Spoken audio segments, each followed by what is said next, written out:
I'm thrilled to be joined today by Jamie, the owner and builder of 101 Holly Place. Today, Jamie will be taking us on a tour of the property and discussing all of the thoughtful details that were carefully considered that make this home so unique. So without further ado, let's get started. I have an incredibly large family, and when family gatherings happen, normally boots and shoes would be in front of the door and coats and whatnot. So what I did is I built a 7-foot wide niche to put a bench in, coat rack, and then I left the soffit high to accommodate hats and whatnot. So off the 20 by 20 living room here, I failed to mention, is French doors that I made open to the outside where the future outdoor kitchen will be put. I was planning on doing a timber frame truss, going out about 16 feet with 2 foot of overhang and 20 feet wide with concrete out here.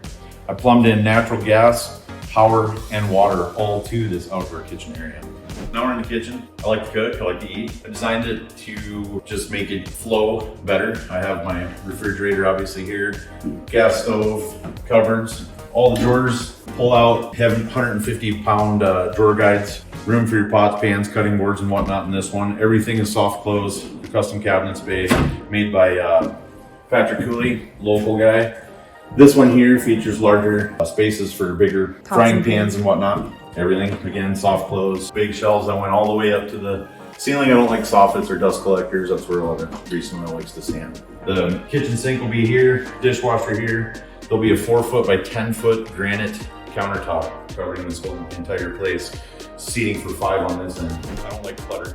And so I built basically a butler's pantry.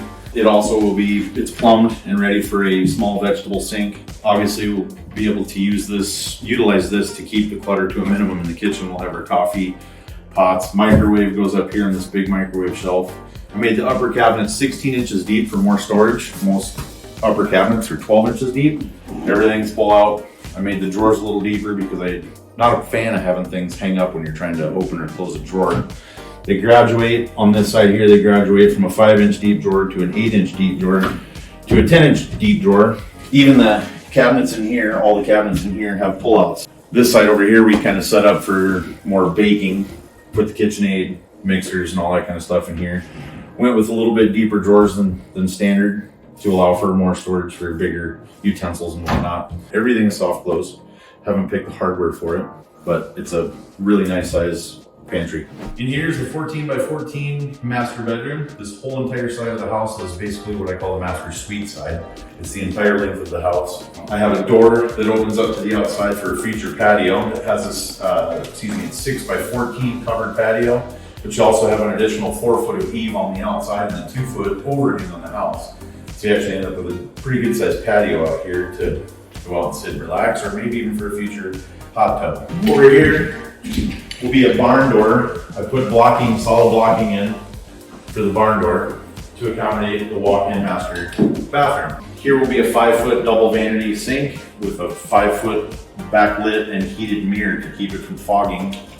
Over here you have your toilet closet, rather large toilet closet I might add. It's approximately 7 feet by 3 feet deep. Has its own exhaust. Also put an exhaust fan here that is LED, super quiet fan, and it's also Bluetooth. So if you want to listen to music while you're showering. Here is a 3-foot by 5-foot, eventually gonna be a walk-in shower. And what I did is I put the shower head on this side, the mixing valve on this side, and I'll probably have a glass panel here with a glass door on this side, but that way you're not getting the shot of cold water as your shower starts. Straight across from there is a massive 3-foot by 3-foot, 8-foot tall linen closet. Room for lots of shelving, put in extra blankets and towels and toiletries and whatnot. Here will be open, this is my plan, to the massive 10 by 12-foot 6 master closet, where you could arrange anything any way you would like. You could have shelving, you could have cupboards, cabinets. Above this door also, I have blocking going all the way across for another barn door that slides open, and it shoots you straight across the hallway to the laundry room so that you're not having to travel through the house to get to your laundry. I took into consideration, most garages are too small. People use them for storage and try to get their cars in there. So when I built it, I got 4 feet between all garage doors. so it doesn't interfere when you're opening both doors. The garage portion is 30 feet wide by 30 feet deep, so you can park a full-size crew cab long box pickup in here, still have room to walk all the way around it. Ceilings are 9 foot 4.5 to allow for the full 8 foot garage doors. There's a separate space over here in the corner that's for storage to minimize the storage that you would have in a garage.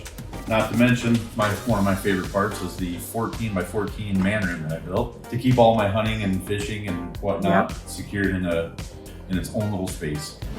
My plan is to take a dozer and flatten this all off.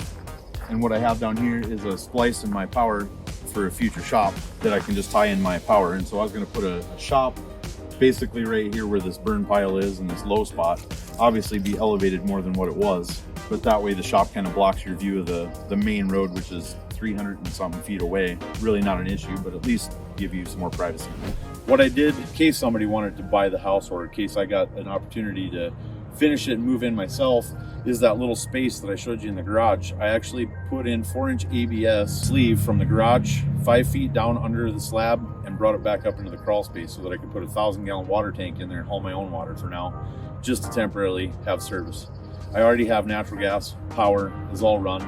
Water pipe is in, just waiting for them to hook up the meter. As you can see, Jamie has a keen eye for detail and a passion for creating beautiful and high quality homes. It's clear that every aspect of this property has been thoughtfully designed